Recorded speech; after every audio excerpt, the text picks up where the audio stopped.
खास प्रोग्राम दिन भर दिल्ली में हम आपको दिखाएंगे कोरोना की स्पीड रुकने का नाम नहीं ले रही है। तो यूपी के 10 शहरों में नाइट कर्फ्यू लगा दिया गया है। वहीं सीएम योगी आदित्यनाथ खुद कोरोना के खिलाफ मैदान में उतर चुके हैं और कोरोना को लेकर के यूपी में क्या कुछ चल रहा है सब आपको दिखाएंगे। तो चलिए शुरू करते हैं दिन भर दिल्ली।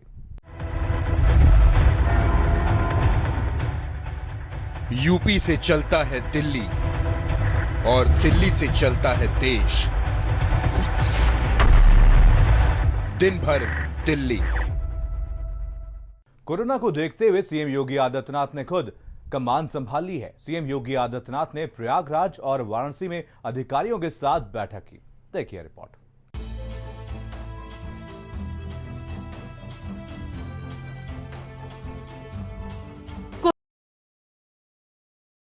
कोरोना के बढ़ते मामलों ने देश की टेस्टिंग और ट्रैकिंग की बहुत बड़ी भूमिका है। हम टेस्टिंग को लाइट न लें। टेस्टिंग को हमें हर राज्य में इतना बढ़ाना होगा कि पॉजिटिव रेट कैसे भी करके 5% के नीचे ला करके रख जाए। 11 अप्रैल ज्योतिबा फुले जी की जन्म जयंती है और 14 अप्रैल बाबा साहब आम्बेडकर जी की जन्म जयंती है।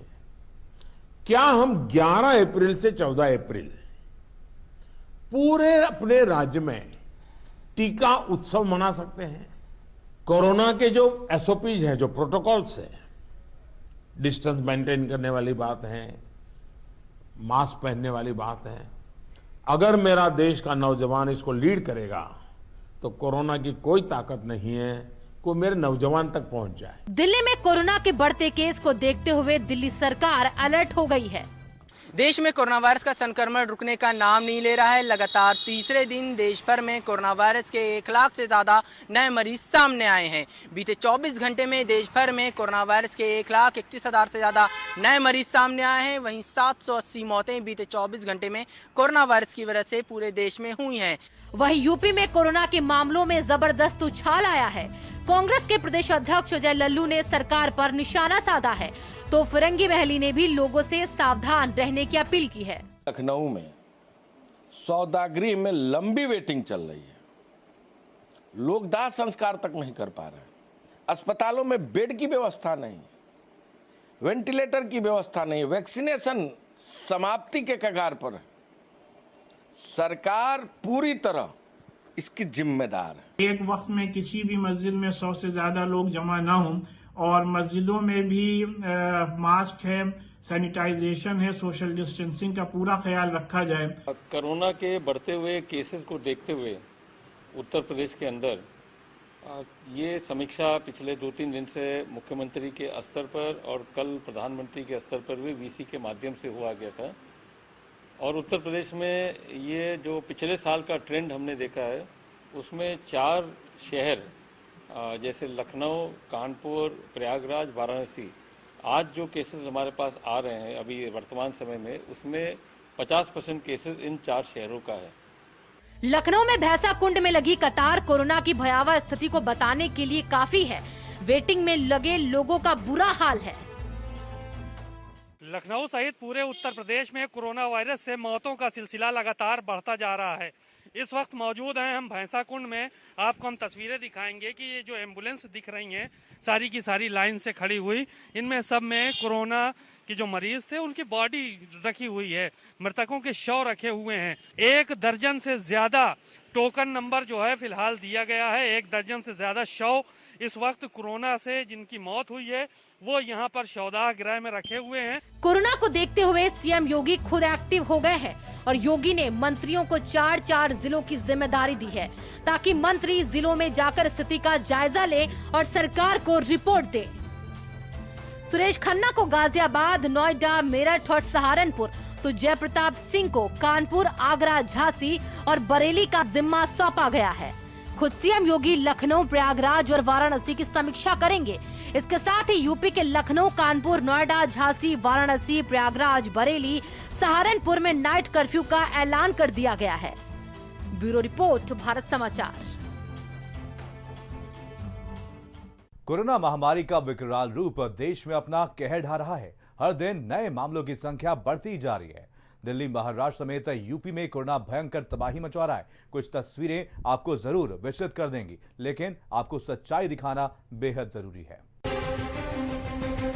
आपकी टीवी पर दिख रही ये तस्वीरें आपको जरूर विचलित कर देंगी, लेकिन जिसे आप देख रहे हैं वही सच्चाई है। दिल्ली, महाराष्ट्र के बाद अब यूपी में कोरोना का भयंकर तांडव देखने को मिल रहा है। शमशान घाटों पर शवों की कतार लगी हुई है। लखनऊ के भैंसा कुंड धाम सहित घाटों पर शव जलाने के लिए टोकन बांटे जा रहे हैं। शवों को जलाने के लिए 8-8, 9-9 घंटे की पूरी रात का इंतजार करना पड़ रहा है। घाटों पर मच्छरों की भरमार है, पानी की किल्लत, लेकिन परिजन शवों के अंतिम संस्कार के लिए लाइन में लगे हुए हैं। लखनऊ में कोरोना की भयंकर रफ्तार। लखनऊ के घाटों पर लगी शवों की कतार। शमशान घाट पर शवों की वेटिंग चल रही है। घाट पर शव जलाने के लिए टोकन बंट रहे हैं। भैंसा कुंड पर 8 से 10 घंटे की वेटिंग चल रही है। इस वक्त मौजूद हैं हम भैंसा कुंड में। आपको हम तस्वीरें दिखाएंगे कि ये जो एम्बुलेंस दिख रही हैं सारी की सारी लाइन से खड़ी हुई, इनमें सब में कोरोना के जो मरीज थे उनकी बॉडी रखी हुई है, मृतकों के शव रखे हुए हैं और ये एक लंबी लाइन है। सिर्फ इतना ही नहीं, ये एक तरफ की हम लाइन आपको दिखा रहे हैं जो एम्बुलेंस यहाँ पर खड़ी हुई हैं। इसके अलावा और भी एम्बुलेंस हैं। आपको रोड के दूसरी तरफ हम दिखाना चाहेंगे कि दूसरी तरफ भी एम्बुलेंस खड़ी हुई हैं। इनमें भी कोरोना से जिन लोगों की मौत हुई है उनके शव रखे हुए हैं। 1 दर्जन से ज्यादा टोकन नंबर जो है फिलहाल दिया गया है। 1 दर्जन से ज्यादा शव इस वक्त कोरोना से जिनकी मौत हुई है वो यहाँ पर शवदाह गृह में रखे हुए हैं। आपकी थोड़ी सी लापरवाही आपको मौत के काल में समा देगी। लखनऊ के अस्पतालों का सबसे बुरा हाल है। KGMU लोहिया में लगातार मौतें हो रही हैं। अस्पताल में शिफ्टिंग के लिए एम्बुलेंस नहीं मिल रही है। अस्पताल में कमरों में डॉक्टर नहीं मिलते। नर्स मरीज के पास जाने से भी इनकार करती है। तीमारदार खुद ही इंजेक्शन लगा रहे हैं। कोरोना मरीज अस्पताल के बाहर तड़प तड़प कर दम तोड़ दे रहे हैं। बेटे के सामने ही पिता मर जाता है और घाटों पर कंधा देने वाला कोई नहीं है। लखनऊ के अस्पतालों का सबसे बुरा हाल है। KGMU लोहिया में लगातार मौतें हो रही हैं। अस्पताल में शिफ्टिंग के लिए एम्बुलेंस नहीं है। कोरोना मरीज अस्पताल के बाहर तड़पते रहे। कोरोना मरीज का दम घुटता रहता है। बेटे के सामने ही पिता तड़पता रहता है। अस्पताल में कमरों में डॉक्टर नहीं मिलते। नर्स मरीज के पास जाने से इनकार करती है। तीमारदार को ही इंजेक्शन लगाना पड़ता है। इलाज के अभाव में कोरोना मरीज मर जाता है। लखनऊ में कोविड मरीजों से भारी लापरवाही। लखनऊ में सौदागृह में लंबी वेटिंग चल रही है। लोग दाह संस्कार तक नहीं कर पा रहे हैं। अस्पतालों में बेड की व्यवस्था नहीं, वेंटिलेटर की व्यवस्था नहीं, वैक्सीनेशन समाप्ति के कगार पर है। सरकार पूरी तरह इसकी जिम्मेदार है। एक बार फिर कोरोना के मामलों ने अपने सभी रिकॉर्ड्स को तोड़ दिया है। बीते 24 घंटे में देश में 1,31,000 से ज्यादा नए केस सामने आए हैं। बीते 24 घंटे में कोरोना से 800 से ज्यादा लोगों की मौत हो चुकी है। मुंबई में लॉकडाउन के डर से भारी प्रवासी मजदूर यूपी में पलायन कर रहे हैं। ट्रेनों में भारी भीड़ उमड़ रही है। मध्य प्रदेश सरकार ने 2 दिन का लॉकडाउन लागू कर दिया है। भारत समाचार भी आपसे कोरोना नियमों के पालन करने की अपील करता है। मास्क और सैनिटाइजर ही बचाव का एकमात्र उपाय है। घर पर रहें, सुरक्षित रहें। एक मजदूर वर्ग के ऊपर बहुत बड़ा आफत बन के लॉकडाउन आ सकता है, आ गया है, आगे और भी बड़ी आफत हो सकता है। इसलिए सरकार से फिर से एक बार मैं निवेदन करूंगा, जितना जल्दी हो लॉकडाउन वापस लीजिए, वरना बड़े पैमाने पर बेरोजगारी पैदा होगी। बीते 24 घंटे में देश भर में कोरोना वायरस के 1,31,000 से ज्यादा नए मरीज सामने आए हैं। वहीं 780 मौतें बीते 24 घंटे में कोरोना वायरस की वजह से पूरे देश में हुई हैं। देश भर में बीते 24 घंटे में 61,000 से ज्यादा लोग जो हैं वो कोरोना वायरस से ठीक भी हुए हैं। देश में कोरोना वायरस के कुल मरीजों की संख्या की बात करें तो ये आंकड़ा 1,30,60,000 के पार जा चुका है। देश में इस वक्त कोरोना वायरस से 1,19,13,000 से ज्यादा लोग जो हैं वो ठीक भी हुए हैं। देश में कोरोना वायरस से अब तक कुल 1,67,000 से ज्यादा मौतें भी हुई हैं। वहीं देश में कोरोना वायरस के एक्टिव मरीजों की संख्या की बात करें तो ये आंकड़ा 9,67,000 के पार जा चुका है। प्रधानमंत्री मोदी ने साफ तौर पे कहा कि प्रशासन जो है वो सुस्त नजर आ रहा है, लोगों में भी लापरवाही बढ़ी है। पिछली वेव की बनिस्बत इस बार लोग जो हैं वो ज़्यादा लापरवाह नजर आ रहे हैं। सोशल डिस्टेंसिंग, मास्क और सैनिटाइजर का उपयोग जो है वो नहीं कर रहे हैं। ऐसे में राज्य सरकारों को कदम उठाना चाहिए और कोरोना की प्रोटोकॉल का सख्ती से पालन करना चाहिए। कैमरा पर्सन राहुल के साथ अवैध उस्मानी, भारत समाचार, दिल्ली। मुंबई में चली एक ट्रेन में लोगों की भयानक भीड़ देखने को मिली है और इन लोगों को डर है कि कहीं देश में फिर से लॉकडाउन ना हो जाए। देखिए रिपोर्ट।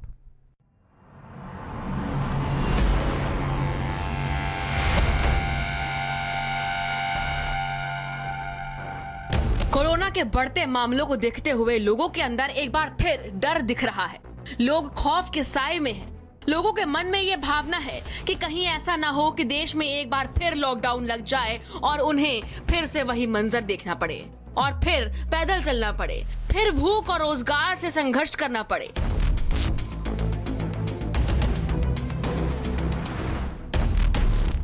लॉकडाउन को लेकर डर प्रवासी लोगों में कितना ज्यादा है, इसकी झलक महाराष्ट्र और गुजरात से यूपी बिहार जाने वाली ट्रेनों में देखी जा सकती है। कोविड-19 के मामलों में अचानक हुई वृद्धि के कारण एक और लॉकडाउन की आशंका के बीच प्रवासी श्रमिकों और उनके परिवारों ने महाराष्ट्र के मुंबई और गुजरात के सूरत और अहमदाबाद से लौटना शुरू कर दिया है। पूरा ट्रेन ऐसे भरा है, फुल है, पूरा एकदम फुल है। और कहाँ जाने वाली ट्रेनिंग है? किधर? पूरा भरा हुआ गर्दी है, पूरा।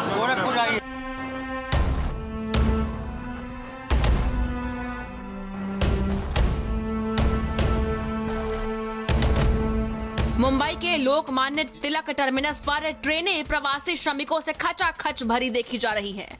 यूपी के लिए निकले मजदूरों का कहना है कि यूपी के 10 से ज्यादा शहरों में नाइट कर्फ्यू लग चुका है।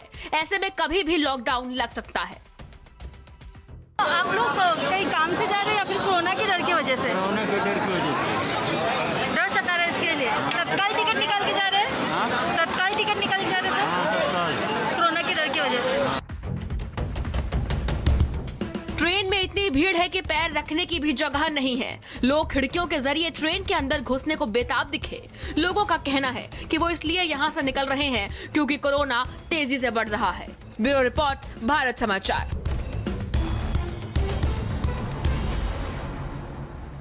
शामली में स्वास्थ्य विभाग की एक बड़ी लापरवाही देखने को मिली है, जहां पर 3 बुजुर्ग महिलाओं को कोरोना वैक्सीन की जगह पर एंटी रेबीज टीका लगा दिया गया। देखिए रिपोर्ट।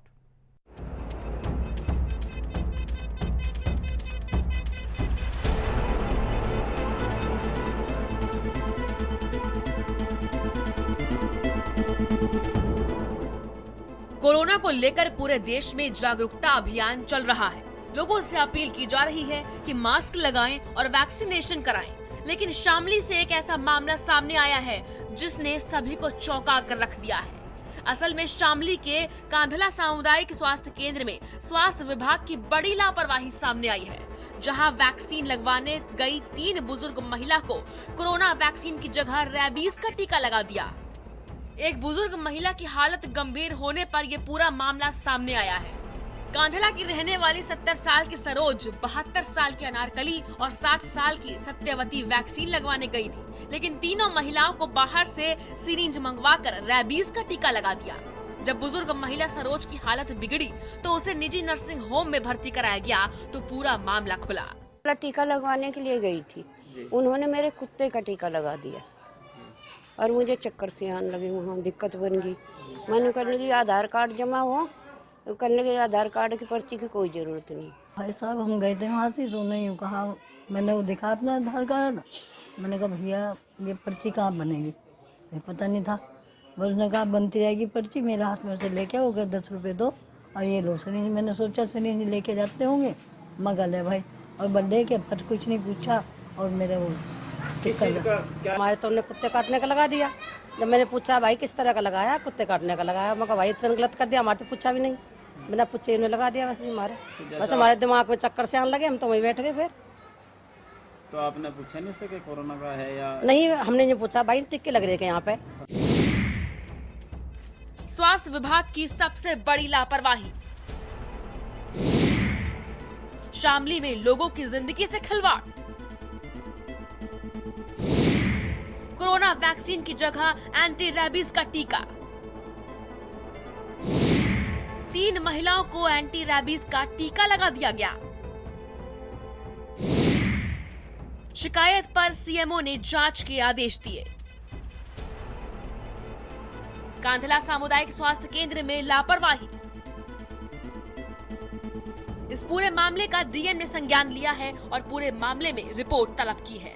इसके संबंध में जो जांच प्राप्त हुई है उसके संबंध में सीएमओ साहब को निर्देशित कर दिया गया है कि जो वहां पे फार्मासिस्ट है उसको तत्काल रूप से सस्पेंड कर दिया जाए और जो मेडिकल सुपरिटेंडेंट हैं उस अस्पताल के, उनको चेतावनी निर्गत कर दी जाए। जो प्राइवेट व्यक्ति वहां कार्य कर रहा था, जो जन औषधि केंद्र का फार्मासिस्ट है, उसके लिए भी उसकी सेवा समाप्ति के लिए भी निर्देशित कर दिया गया है। कोरोना काल में स्वास्थ्य विभाग की ऐसी लापरवाही जानलेवा है। अब देखना ये होगा कि डीएम इस पूरे मामले में क्या कार्रवाई करती है। रविंद्र सुलानिया, भारत समाचार, शामली। वाराणसी में ज्ञानव्यापी मस्जिद के मामले में कोर्ट ने फैसला देते हुए एएसआई को मामले में जांच की मंजूरी दे दी है।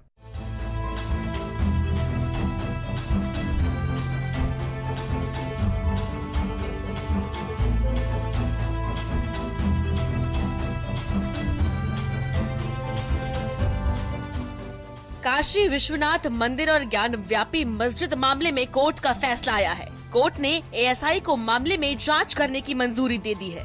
जांच का खर्च राज्य सरकार उठाएगी। कोर्ट ने आदेश में कहा कि 5 लोगों की कमेटी बनाई जाए और खुदाई की जाए। कमेटी में 2 अल्पसंख्यक समुदाय के लोगों को भी रखा जाए। काशी विश्वनाथ मंदिर और ज्ञानव्यापी मस्जिद मामले में दिसंबर 2019 से एएसआई द्वारा सर्वेक्षण कराने को लेकर कोर्ट में बहस चल रही थी। फास्ट ट्रैक कोर्ट में जज आशुतोष तिवारी ने मामले की सुनवाई करते हुए ये फैसला सुनाया है। दिसंबर 2019 में अधिवक्ता विजय शंकर रस्तोगी ने सिविल जज की अदालत में स्वयंभू ज्योतिर्लिंग भगवान विश्वेश्वर की ओर से एक आवेदन दायर किया था। इसमें एएसआई द्वारा पूरे ज्ञानव्यापी परिसर का सर्वेक्षण कराने की मांग की गई थी। माननीय न्यायालय ने दोनों पक्षों की बहस सुनने के उपरांत फैसला आज सुना दिया है और मंदिर पक्ष के प्रार्थना पत्र को स्वीकार कर लिया गया है।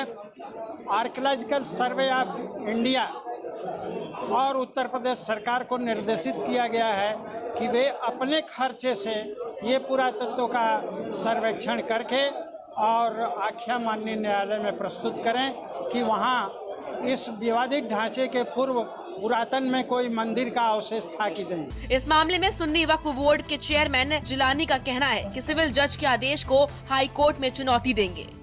ये जो उन्होंने ऑर्डर किया है खुदाई का या उसका सर्वे का, इसमें तो वो मान के चल रहे हैं कि जैसे कि इससे पहले कोई मंदिर था। अच्छा मान लीजिए था भी, तो ये एक्ट क्या कहता है? एक्ट कहता है कि हर इबादतगाह की 15 अगस्त सन 47 की पोजीशन को चेंज करने वाला कोई मुकदमा कोई अदालत नहीं सुनेगी। बहरहाल ये ऑर्डर गलत है और इसको चैलेंज किया जाएगा। मामले में याचिकाकर्ता ने दावा किया था कि काशी विश्वनाथ मंदिर का निर्माण लगभग 2050 साल पहले महाराजा विक्रमादित्य ने करवाया था। इसके बाद मुगल सम्राट औरंगजेब ने 1664 में मंदिर को नष्ट करवा दिया था। इसके बाद यहाँ ज्ञानव्यापी मस्जिद बनाई गई थी। याचिकाकर्ता ने अदालत से मंदिर की जमीन से मस्जिद को हटाने और मंदिर ट्रस्ट को कब्जा वापस देने की मांग की थी। रोहित सिंह, भारत समाचार, वाराणसी। बनारस का खिलौना उद्योग बहुत तेजी से बढ़ रहा है। बनारस के खिलौने देश विदेश में धूम मचाने को तैयार हैं। ऐसे खूबसूरत खिलौने शायद आपने पहले कभी नहीं देखे होंगे। देखिए रिपोर्ट।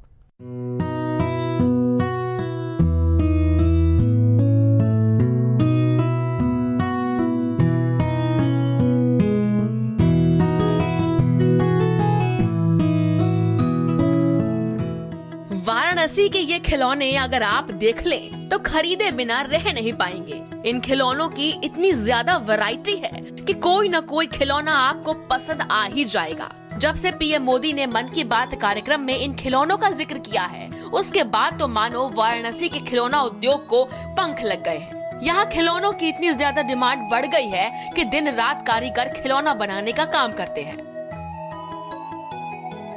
पहले बनते थे आपका पिटारी, लट्टू, चुसनी और सिंदूरा से बनता था पहले।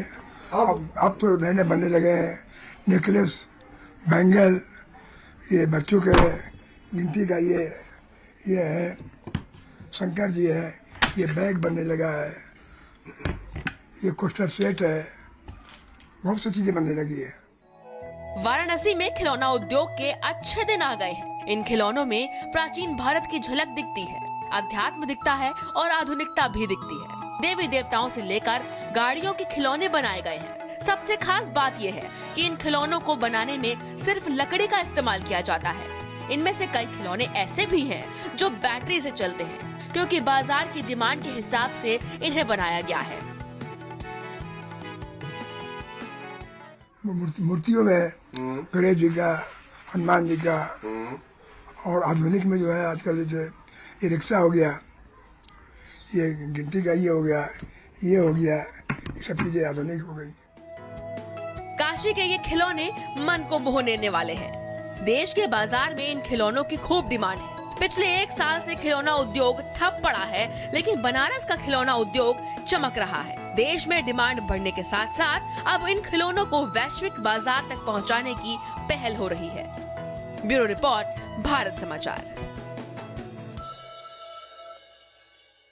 और इसी के साथ हमारे इस खास प्रोग्राम में बस इतना ही। देखते रहिए भारत समाचार। नमस्कार।